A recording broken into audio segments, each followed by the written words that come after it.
Awiyo. Isang storya ni Ruth Elenia S. Mabanglo.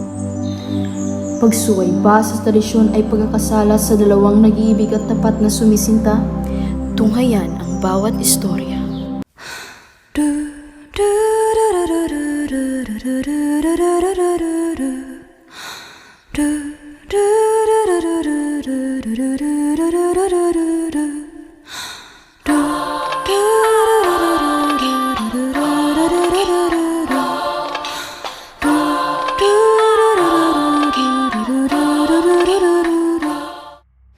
Unang tagpo. Bakura ng isang tahanan ni Gurot, magbubukas ang tabing sa huling luto ng isang paglilibing, samantalang unti-unting nag-uwian ang mga tao. Mahahagip kasabay nito ang huling bahagi ng anak ko na inawit ng mga tinig ng matandang babae. Isang bahagi ng bakuran ang magpakita ng libing at tinatabunan ng tatlong lalaki. Ang isa pang bahagi ay magpakita ng hagdang paakyat ng isang kubo. O siya, Lunay, aalis na kami. Aalis na kami, Lunay. Maraming po salamat sa inyong pakikiraman.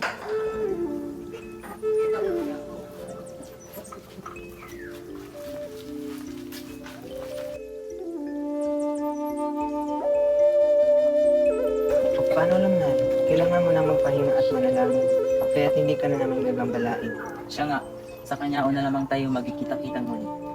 At pa hindi ka na mag-abala, napagkasundoan namin mga matatanda sa atong mag-iyo na kami na ang magdadala sa mga baboy ng kakatayin. Maraming po salamat, Ama Fatig, Ama Miing. Napakabuti po ninyo. Kung hindi dahil sa inyo, hindi payapang maihatid sa huling hantungan si Ama. Mabait ang iyong amalong nay. Isa siya sa pinakamatatanda sa atong mag-iyo.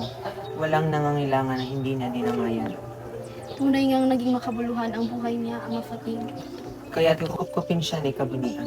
Samantalay, ipanalangin natin sa mga anitong walang sagabal siyang makarating sa patutunguhan. Bukas na ang alis. Kanyaon na mga kamag-anakan. Isang mahabang araw at marapat na paghandaan. Yayaon na kami, Lunay. Kasihan kayo ng lumago.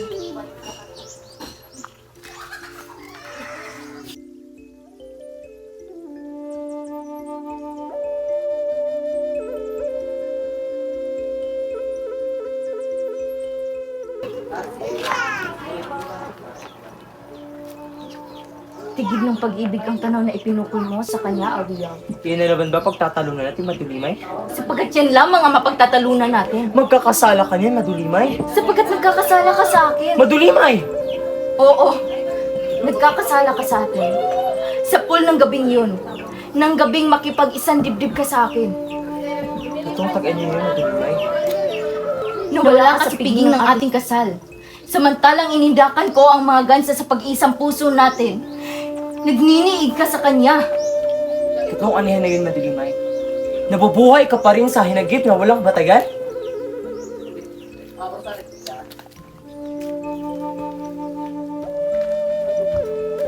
Higit siyang mapalad kaysa sa akin.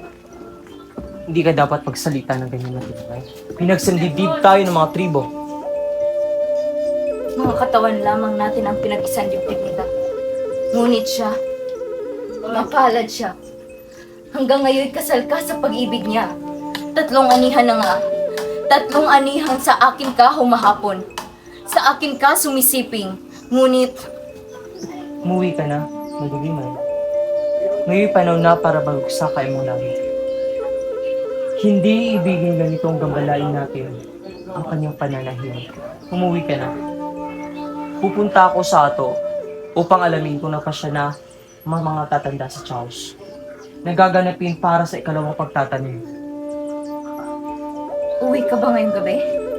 Uuwi ako. Lamang tulad ng dati? Uuwi ako!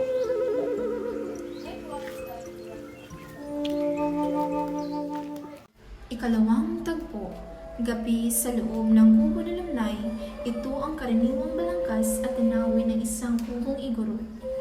Makita si Lunay sa isang bahaging malapit sa tulugan, nakasalampak siya sa sahig at nag-inis ng mahalagang ari-arian. Isang lumang baul ang bubuksan niya at pagtataguan ng mga guro ng alak na sa anyo at kulay ay mahalatang mamahalin. Yaoy nakita niya isang kwintas na yari sa bilog na may habang aabot hanggang binti.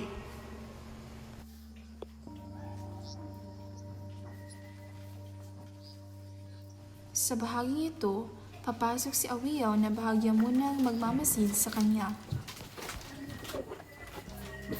Tagal mo nang di sinusot yan, Lumnay. Awiyaw, anong ginagawa mo rito? Ibig kitang makausap. Lasing ka. Paes, tapay, kaunti lamang. Umalis ka na. Nag-iisa ako rito at kamamatay lang ni Ama. Isa pa, Na may asawa na ako. wala ka ng karapatang pumunta rito. Ang kwintas. Minsa'y sinabi mo na mananatili kang asawa ko habang nasa pag-iingat mo ang kwintas na handog ko. Totoo. Minsan, 3 anihan na ang nakaraan. At ngayon, Ikaw na rin ang nakapuna. Matagal ko nang hindi sinusuot ang kwintas. ibig ko lamang makiramay sa pagpano ng mga lawig. Salamat. Kumilos kang tila kadugo niya nang ihatid siya sa kanyang huling hantungan. Tunay na kadugo. Minsan, bago mangyari ang insiyan, ang paghihiwalay natin. Malungkot ka, Awiyaw. Hindi ka ba maligaya sa piling niya? Sinusumbatan niya ko araw-araw. Sinasabihan, patuloy ko pa rin siya nilibig. Ikaw lamang ng isip ko sa bawat gabi nakikipagtalik ako sa kanya. Hindi mabuting palatandaan ng gayon. Nangangahulugang hindi mo ganap na iginagawad sa kanya ang katiyakang magpapatiwasay sa kanyang kalooban. Naninibugo siya. Sa pulang gabing kaming ikasal sa kanyaw ng pag-iisang dibdib. Makatwiran lamang. Nay, Huwag mo nang ituloy ang binabalak mo, Awiyaw. Umuwi ka na. Malamig ang simoy ng hangin at kailangan ka ng iyong asawa. hindi ko binabawi ang pintas sa iyo, Lumnay. Huwag mo nang ituloy, Awiyaw. Masasaktan ka. Masasaktan ako. Kay tagal bago ko napaghilom ang sugat na likha ng gabing iyon. 3 anihan na ang nakaraan. Walang babaeng may liksi ng pamo sa pagindak mo sa mga kanyaw. Walang babaeng kasing uliran sa pamamahay. Walang babaeng kasing igting sa pag-ibig. Si Lumnay lamang? Tanging si Lumnay? Hinahanap kita sa ato. Lahat ng mga lalaki umuwi na. Sinapantaha kong naparito ka. Hindi naman ako nagkamali. Ibig ko lamang makiramay kay Lumnay. Hindi pa ba sapat na ikaw humukay ng puntod para sa kanyang ama? At ikaw, Lumnay, anong masasabi mo sa tagpuang ito? Nabubulagan ka, Madulimay. Kayo'y nasa tahanan ko at ito'y tahanang nagluluksa. Hindi ako nakakalimot. Si Ama Lawig ay isang taong mabalasik. Magtatanod marahil ang kaluluwa niya at ngayoy nalulumbay. Ngunit hindi niya iibiging ang isang babaeng katulad ko ay maapi. Nagbibita ka, Madulimay! Madulimay, Awiyaw, sa ngalan ng mapayapang paglalakbay ng kaluluwa ni Ama, ipamamanhi kong lumisa na kayo. At sa ngalan din ng payapang paglalakbay ni Ama Lawig, humihingi ako ng katarungan. Sumpain tayo ng mga anito at hatdan ng masamang kapalaran kung di natin mapalinaw ang sigulot na ito. Ano ang ibig mo? Ang katotohanan. Madulimay, aaminin kong tigib ng pait ang puso ko nang mag-isang dibdib kayo. Ngunit ngayoy, Patuloy kang iniibig ni Awiyaw. Nadarama ko yun sa bawat banyagang halik na ikinikintal niya sa akin. Tiwalag ang puso niya sa katawan. Bawat gabing nagniniig kami. at sumusupa akong ni sa gunit ay hindi ko dinadala ang himlayan ninyo. Tanungin mo siya, Lumnay. Tanungin mo siya kung bakit hanggang ngayon, sa kabila ng kasiglahan ko at kabataan, walang sumusupling sa sinapupunan ko. Madulimay, ganap ang pagkatao ko sa bawat gabing pinagkakalog kong sarili sa'yo. Ganap ang dayuhang pagkatao mo? 3 anihan lang sa pagkabanyagay nagsama tayo. Nagtitigang ang mga pangarap ko. Hanggang ngayon, walang uha ng sanggol na pumupunit sa katahimikan ng ating bahay. Bata ka pa, Madulimay. Huwag mong hayaang lamunin ng inip at bagot ang sigla mo't init. Ayoko maghintay ng 7 tag-ani na tulad ng pinaghintay mo. Kinakalasan mo na ako? Oo. Sasabihin ko sana iyan kay ama at ina noon. Ngunit sa tagpong ito, bakit ko pa tatagalin pa? Madulimay! Umuwi ka na, Awiyaw. Sundan mo siya. Inaalihan siya ng kapusukan. Kung mapayapa mo ang kalooban ay natitiyak kung malilimot na ng lahat ito pagkaumaga. Hindi. Matagal ko na nadaramang magaganap ito. Magkakahiwalay kayo? Labis siyang naninibuho sa'yo. Ano ang gagawin mo? Totoo lahat ang sinabi niya, Lumang. Naiinibig pa rin kita. Kung hiwalan ako ni Madilimay, maaari kong hilingin sa matatanda ng tribo na ikasal tayo muli. Mahirap mangyari yun, Awiyaw. Bakit? Hindi nagbabago ang pakikitungo ko sa'yo. Sa alam ko, gayon ka rin ikaw. Dinaramdam ko, Awiyaw. Bakit? Hindi mo na ba ako mahal? Nagmaliw na ba ang pag-ibig mo sa akin? Natatandaan ko ni ayaw mong pagkamala sa sumpaan sa atin. Sinabi mo, tumingin ka sa akin, Lunay.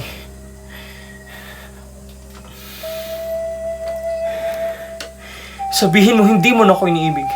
Mahal pa rin kita, Awiyaw. Ngunit hindi na maaari. Bakit? Anong dahilan? Tingnan mo ako. Sabihin mo. Sabihin mo! Sabihin mo! Nagdadalang tao ako, Awiyaw. Hindi! Totoo. Nitong mga huling buwan, sa payo ni Ama, muli akong namahay sa ulog. Hindi.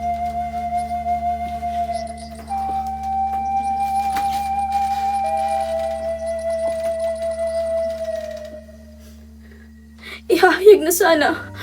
Ngunit nagkasakit siya. Ako pala. Ako pala. Ayoko sanang sabihin ito sa'yo. Lalo na kaninang nandito si Madulimay. Ngunit, Ako pala. Ang pagkalalaki ko'y pala hindi kasing tigas ng mga kamay ko sa pagtatanim. O kasing husay sa pangangaso. Hindi kasi... Tatayo at patakbo nga labas ng bahay samantalang iiling-iling ng tatanawin lamang siya ni Lumnay palabas ng pinto sa dumidilim na tanghalan.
Jokoping! Ini mo.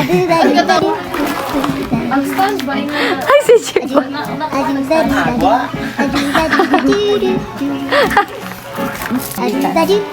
go. Lamdag ra ka ay. Bakit nandito kayong dalawa? Dasi ka, oy! Diri ko no katotok na. Nabubuhay ka pa rin. masasaktan ka. Masasaktan ako. Ang tagal bago ko napaghilom ang sugat na likha ng gabing iyon. Gabing iyon. Pinatula na mo kaslas. Magtula na ka doon. Balik.